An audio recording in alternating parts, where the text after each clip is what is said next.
তো good morning বন্ধুরা। মৌসুমি তো চলে গেছে ডায়ালিসিসে, আমাকেও বেরোতে হবে অফিসে। শুনু স্কুলে গেছে, মাম বাড়িতেই থাকবে আজকে। তো আমি একটু গুছিয়ে, মামের পরীক্ষা তো সামনে মানে চলছে, মানে ওই জন্য আমি আজকে একটু গুছিয়েই যাচ্ছি। তো চলো দেখাই সকালবেলা কী কী করলাম। চাল ধুয়ে রেখে দিয়ে গেছি, গরম গরম ওরা ভাতটা করে নেবে। আর এদিকে প্রেশার কুকারে আলু সেদ্ধ বসিয়ে রেখেছি। মৌসুমি অনেক সময় তরকারি খেতে চায় না, আলু সেদ্ধ থাকলে একটু ডিমের অমলেট হলে হয়ে যায়। আর ওদিকে চলো দেখি, এদিকে একটু তেল পটল আছে, তেল পটল। এদিকে একটা ফুলকপি আলু তরকারি করে রেখে গেলাম, দুপুরবেলা ওদের নিরামিষ করেই করেছি। হ্যাঁ, আর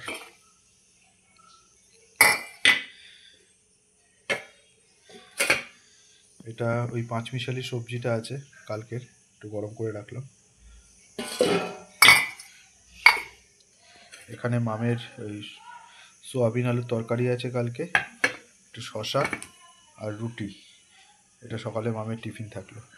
তো এই মোটামুটি আজকে দুপুরের রান্নাবান্না থাকলো। আর যদি মৌসুমি চায় একটা ডিমের অমলেট, কারণ ডিমের অমলেটটা তো করে রেখে গেলে হবে না, ওটা সকাল মানে গরম গরম ভাত যখন হবে আলু সেদ্ধ আর ডিমের অমলেটটা তখন করে দেবে। তো চলো সঙ্গে থাকো, এবার আমাকে বেরোতে হবে, মৌসুমি ফিরবে, একটু টেনশানের মধ্যেই আছি, কারণ ও কখন আসবে তারপরে আমার একটু নিশ্চিন্ত হব। আজকে ও একাই আসবে, কারণ আমার অফিসে একটা ইম্পর্টেন্ট কাজ আছে, যার জন্য আমাকে বেরোতেই হবে। আর আমি হয়তো ওই সময়টা, যে সময় মৌসুমি ডায়ালিসিস নিয়ে ফিরবে, সে সময় থাকতে পারবো না। তো একটু টেনশনের মধ্যেই আছি, তোমরা সাথে থেকো, ওকে একটু ঠাকুরের কাছে প্রে করো যাতে সুস্থভাবে বাড়ি ফিরতে পারে। তবে গাড়িতেই আসতে বলেছি, ওখান থেকে ক্যাব বুকিং করে দেবো আমি।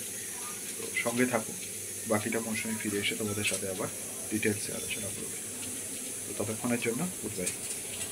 ছাদটা দেখাইনি, তো চলো আজকে একটু ছাদটা একটু এক্সপ্লোর করে দেখাই। কারণ কি আজকে এই দেখো আমার গোপুসোনা উঠে গেছে, গোপুসোনা ওই যে বসে আছে, তোমরা দেখতে পাচ্ছ কিনা জানি না। তো চলো আজকে অনেক দিন বাদে তোমাদের ছাদটা দেখাতে এলাম। আর মৌসুমিতে এখন ওই হাতে অপারেশনটা হওয়ার পরে ছাদে উঠতে পারছে না আজ। তো ওই আমাকে মামকে উঠে জামা কাপড় মেলতে হয়, গাছে জল দেওয়া, পুজো দেওয়া, এগুলো করতে হয়। তো চলো দেখাই তোমাদের আমার ছাদ বাগানটা আর একবার। প্রচুর জামা কাপড় কাচা হয়েছিল গতকাল, সেগুলো সকালবেলা উঠেই যে মেলে দিয়েছি। এক ওয়াশিং মেশিন জামা কাপড় কাচা হয়েছিল। তো রাত্রিবেলা আর মেলতে পারিনি, কারণ রাত্রিবেলা কাচা হয়েছে, রাত্রিরে শোয়ার আগে কেচে দিয়েছিলাম, মানে ওয়াশিং মেশিনে বসিয়ে দিয়েছিলাম। তো রাত্রি হয়ে সব হয়ে গিয়ে এই সব জামা কাপড় সব সকালবেলা উঠে ছাদে রোদ্দুরে দিয়েছি। আর এই দেখো, অনেক দিন বাদে তোমাদের আমার ছাদ বাগানটা দেখাচ্ছি। দেখো কি সুন্দর পিটুনিয়া হয়েছে, দেখো লঙ্কা লঙ্কা, হ্যাঁ, জবা, আবার গাছগুলো একটু প্রাণোচ্ছল পেয়েছে অনেক দিন বাদে। মৌসুমি তার জন্য অনেক খেটেছে, গাছগুলোকে রিপোর্টিং করা, হ্যাঁ, তার মধ্যে খাবার দেওয়া, খুব সুন্দরভাবে ও আবার পরিচর্যা করেছে গাছগুলোকে। তো এই হচ্ছে তোমাদের পুরনো সেই গাছ বাগান। আবার তোমাদের দেখো এই এই গাছটা ফুল, পাতাটা দেখো কি দারুণ হয়েছে, পাতাটা এক্সিলেন্ট কালারটা এসছে, হ্যাঁ, কি দারুণ কালারটা এসছে। সেটা রুমাল পড়ে গেছে, তো হাওয়া দেয় তো ছাদে, থাকে না। তো তোমাদের আমার ছাদ বাগানটা পরিষ্কার করে কীরকম লাগছে একটু জানিও কমেন্টস করে, আশা করি সবারই ভালো লাগবে। সকালবেলা এই রোদ্দুরটা পেতে সত্যি দারুণ লাগে। কার কার এরকম শীতকালে রোদ্দুর পোয়াতে ভালো লাগে কমেন্টস করে জানিও। একটা মজার জিনিস দেখাচ্ছি তোমাদের, ভালো করে দেখো, প্রজাপতিটা দেখো, ওই যে প্রজাপতিটা দেখতে পাচ্ছ তোমরা, প্রজাপতিটা এই দেখো ফুলের গায়ে বসছে, কি দারুণ লাগছে দেখতে। দেখো দেখাই উড়ে গেল, আবার আর একটা গাছে চলে গেল, ওই দিকে চলে গেছে। তো সকালবেলা বাগানে আসলে এই সৌন্দর্যগুলো দেখা যায়। কার কার এই ছাদ বাগানে রোদ পোয়াতে ভালো লাগে শীতকালে কমেন্টস করে জানিও। গোপোষণা বসে আছে, ঠিক আছে, শীতকাল সেই জন্য গায়ে একটু কম্বল দিয়ে, মাথায় একটু টুপি দিয়ে বাবু বসে আছে। তো আজকে সকালটা সবার ভালো কাটুক, সুন্দর কাটুক। এই আশা নিয়েই সবাইকে বলি। বাকিটা মৌসুমি ফিরে এসে তোমাদেরকে আপডেট দেবে। তো ডায়ালিসিস নিয়ে ফিরে এসেছি, একা একাই ক্যাবে এসেছি, কিন্তু আজকে একটা বুদ্ধিমানের কাজ করেছি। শরীরটা শেষে আজকেও খারাপ হয়ে গেছিলো, কিন্তু 1 ঘন্টা শুয়েছিলাম, ওখান থেকে পুরো সুস্থ হয়েছি। সুগার প্রেশার ফল করেছিল বলে গ্লুকন ডি নুনের জল খেয়েছি, তারপরে চুপ করে 1 ঘন্টা বেডে শুয়েছি, পুরো সুগার প্রেশারটাকে আবার উঠিয়েছি, তুলেছি, পুরো সুস্থ হয়েছি, ফিট লেগেছে, তবে মানে ওখান থেকে বেরিয়েছি। তোমাদের দাদার আজকে একটা এমার্জেন্সি কাজ ছিল, অফিসে গেছে, তো ওখান থেকে ক্যাব বুক করে দিয়েছে, ক্যাবে করে বাড়ি এসেছি, কিন্তু মানে পুরো সুস্থ না হয়ে হসপিটাল থেকে বেরোয়নি। এবার থেকে নেক্সট টাইম থেকে আমি এই ভুলটা আর করব না। মানুষ একবার থেকে শেখে, বলো, বারবার তো আর হয় না। তা যেহেতু শরীরটা খারাপ হয়ে গেছিলো, ডাক্তার এসেছিলো, ডাক্তার দেখে বললো ওয়েটটা বড্ড বেশি কমে গেছে, ওয়েটটাকে বাড়াতে হবে। হ্যাঁ, তো ওয়েটটা যা ওজন মানে লাস্ট ছিল তার থেকে আরও 1 কেজি মতো গেইন করতে বললো ওয়েটটা কমে গেছে, ওই জন্য বারবার সুগার প্রেশার ফল করে যাচ্ছে। তো যাই হোক, ওয়েট গেইন করাটা তো খুব সহজ, করে ফেলবো। আর এই যে স্কুল থেকে এসে স্নান টান করে নিয়েছে, আর দেখো বসে বসে এখন এসেও বল পাম্প করছি।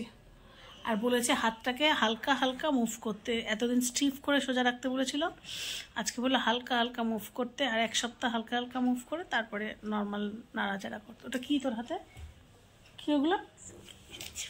Sketch pen? ইস, স্নান করে উঠে স্কেচ পেনে দাগ দেয় এরকম? না ছিল, তোলো, সাবান দিয়ে তোলো, ওগুলো কেমিক্যাল মা, বাজে জিনিস। তো এই, আর তোমরা বুঝতে পারছো হাউস কোট পরে গেছি, কিছু করার নেই, কারণ হাত যেহেতু সোজা ছিল, চুড়িদার পরাটা অসম্ভব হয়ে যাচ্ছিলো। আর গেছি ক্যাবে করে, বাড়ি থেকে ক্যাবে গিয়ে হসপিটালে নেমেছে, হসপিটাল থেকে ক্যাব নিয়ে বাড়ি এসেছি। তো যাই হোক, ওইভাবেই, যেহেতু হাতটা ভাঁজ করা, ফোল্ড করা বারণ, এখনও একদিন আমাকে ডায়ালিসিস নিতে হাউস কোট পরেই যেতে হবে, কারণ হাত এখনও ফোল্ড করা যাবে না। তারপর যবে স্টিচ কাটবে তারপরে ফোল্ড করবে। আর আজকে আমি দেখলাম 4টে স্টিচ দিয়েছে, আজকে যখন ড্রেসিং হচ্ছিল আমি দেখেছি 4টে স্টিচ দিয়েছে। যাই হোক, তো এখন একদম ঠিক আছি। বাড়ি এসে দেখলাম সুন্দর রান্নাবান্না করে রেখে গেছে, বাড়ি এলাম, মা আমি একটু গরম চা করে খাওয়ালো, চা খেলাম, খেয়ে বসে আছি। এবার স্নান করব, তারপর আবার আসছি। চলে এসেছি রাত্রে শুতে। রাত্রেবেলা তো সেরকম কিছু রান্না করা ছিল না, তোমাদের দাদা ওদের ক্যান্টিন থেকে ওই কি বলে ওটা, ওই ছানার কোপ্তা আর বাঁধাকপির তরকারি নিয়ে এসেছিল, সাথে রুটি নিয়ে এসেছে। রাত্রেবেলা সেটাই হয়ে গেল, কারণ স্বাভাবিক, দেখো রাত্রেবেলা অফিস থেকে ফিরে না রান্না করতে ইচ্ছা করে না। দুপুরে তো ওই যা ছিল আগের দিনে সেগুলো গরম টরম করে দিয়ে গেছিলো, আর আলু সেদ্ধ, ডিমের অমলেট, এসব দিয়ে দুপুরটা খাওয়া হয়ে গেছিলো। ও না সরি, আর সঙ্গে ফুলকপি আলুর তরকারি করেছিল, সেটাও একটু ছিল। রাত্রে রুটি কিনে এনেছে, আর অফিস ক্যান্টিন থেকে এগুলো নিয়ে এসেছে। তো এগুলো দিয়ে রাত্রের বেলাটা হয়ে গেল। কাল কি করা যায় দেখা যাক, তবে হাতটা একটু একটু নাড়ছি, প্রচুর বল পাম্প করছি যাতে হাতটা একটু নাড়তেও পারি। কালকে কি করব জানি না, তবে চেষ্টা করব একটু একটু করে এবার মুভ করার, কারণ কতদিন হাত তুলে থাকবো। এবার ওরা এবার ঘরে বাইরে আর কত সামলাবে বলো তো, ঘরে রান্না করছে, ঘরে সংসারের কাজ করছে, অফিস করছে, সেও তো আবার অসুস্থ হয়ে পড়বে না। তো একটু একটু করে মুভ করতে হবে। আর যেখানে ডাক্তারের আজকে আমি পারমিশনটা নিয়েই এসেছি। তো দুপুরবেলা ঘুম থেকে মানে ঘুমালাম, দুপুরে ঠিক ঘুমাতে ঘুমাতে প্রায় 3টে বেজে গেছিলো। তো উঠেছি যখন, তখন সন্ধে হয়ে গেছে, আর মাম সন্ধে দিয়ে পড়তে চলে গেল, সেই জন্য। আর তারপরে ওই তোমাদের দাদা এলো, তারপরে একটু চা খেলাম। আমার চাটা খাইনি, মাম বললো আমি বন্ধুদের সাথে বাইরে কিছু খেয়ে নেবো। তো যাই হোক, এই করে তো সন্ধ্যাটা কাটলো, আর আমি শুয়েই ছিলাম। আমি উঠে এই ঘর থেকে উঠে ডিভানে গিয়ে শুয়েছিলাম। শুয়ে ডিভানে গিয়ে বল পাম্প করছিলাম, হাতটা খুব যন্ত্রণা হচ্ছিল। যাই হোক, বল পাম্প করছিলাম। এখন অবশ্য একটা প্যারাসিটামল খেয়ে এসেছি, নাহলে রাত্রে ঘুমাতে পারবো না। তো শুয়ে না তোমাদের কমেন্টস পড়ছিলাম।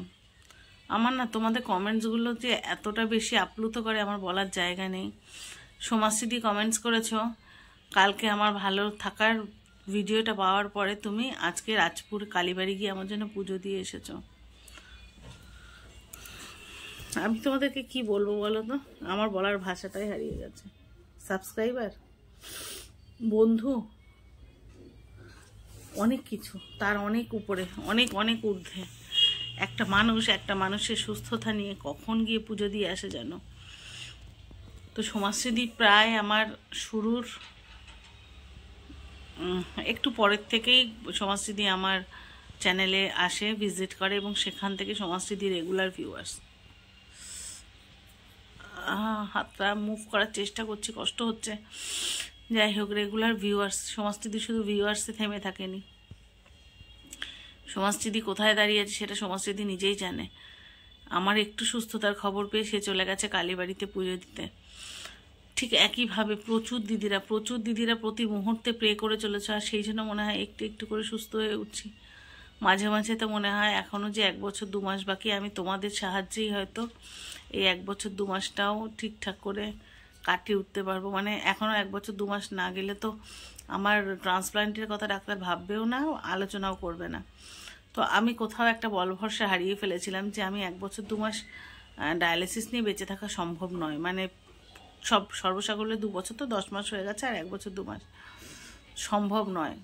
আমি জানতাম আমার ট্রান্সপ্লান্ট কোনো দিন হবে না, জানতাম না, মানে এখনও মনে হয় ট্রান্সপ্লান্ট কোনো দিন হবে না, কারণ 2 বছর টানা ডায়ালিসিস নিয়ে নিজেকে টিকিয়ে রাখা অনেক যথেষ্ট কষ্টের। তার সাথে সাথে দ্বিতীয় রোগটা তো আছে। কিন্তু আজকাল মাঝে মাঝে না তোমাদের এই বিশ্বাসে আমারও বিশ্বাস করতে ইচ্ছা করে 10 মাস যেভাবে কাটিয়েছি হয়তো আরও 1 বছর 2 মাসও কাটিয়ে নেব। আর সবটাই হয়তো তোমাদের প্রার্থনার ফল। এতগুলো মানুষ প্রতি মুহূর্তে প্রার্থনা করছো, এমনকি ছোট ছোট বাচ্চা ছেলে মেয়েগুলোও আজকে আমাকে আন্টি বলে মায়ের মতো ভালোবেসে আমার জন্য প্রার্থনা করছে। এর থেকে আর কিছু বেশি পাওয়ার নেই।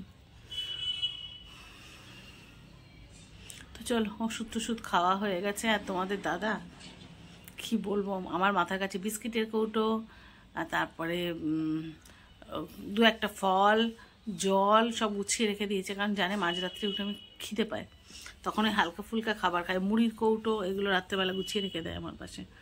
তো ওই বেড সাইড যে টেবিলটা আছে ওখানটায় সমস্ত কিছু গুছিয়ে রেখে দিয়েছে, যাতে রাত্রেবেলা উঠে খিদে পেলে আমি খেতে পারি।